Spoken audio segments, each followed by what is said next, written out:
Hello Wheels 4 Drive fam! Today we're diving deep into something pretty exciting yet bittersweet, Audi's next chapter as it says goodbye to an old favorite, the A4, and welcomes in the all-new A5 and S5. After a remarkable 30 years in the premium compact game, the A4 steps aside to make room for its successor, the S5, which brings along some bold changes. But does it live up to the Audi legacy? Stick around to find out.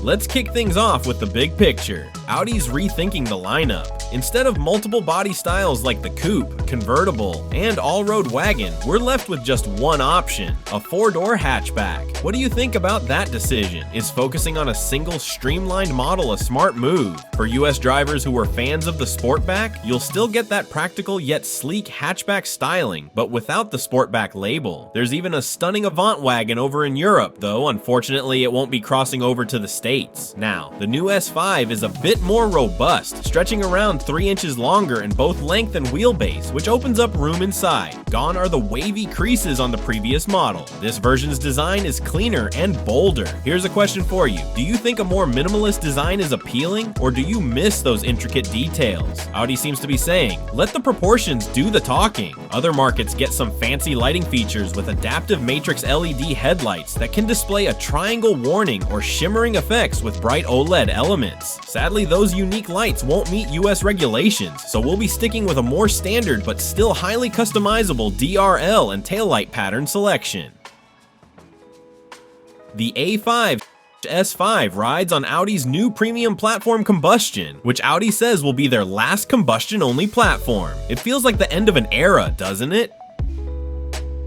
On the powertrain front, the S5 is powered by a turbocharged 3.0-liter V6, delivering 362 horsepower and 406 pound-feet of torque. That's a small bump up in power, which should make a difference in feel. Plus, Audi is upgrading to a 7-speed dual-clutch transmission from the previous 8-speed automatic. And yes, all-wheel drive is standard. What's interesting is that European versions come with a 48-volt mild hybrid system, but that tech won't be making it stateside. Now let's talk performance. Audi claims 0 to 62 miles per hour in 4.5 seconds, which is plenty quick. The dual clutch is crisp, responsive, and avoids that jerky engagement at low speeds that some dual clutches have. Sound-wise, the V6 has a subtle growl, but the exhaust note is still mostly muted. For some, that's a plus, keeping it refined and composed. Others may miss a bit of that raw engine sound. What do you think? Handling is where it gets interesting. Audi has fine-tuned the S5 with by-wire braking and a sport suspension with 3 driving modes: comfort, balanced, and dynamic. Dynamic mode offers great body control, but sharper bumps do make themselves known. Comfort mode, meanwhile, smooths out the rough patches but adds a bit of head toss. And here's a question: would you trade a little comfort for better control, or do you prefer a softer, more forgiving ride? Inside, Audi has made some notable changes. You're greeted with a sweeping curved display, featuring a high-res 11.9-inch digital instrument cluster and a massive 14.5-inch touchscreen in the center.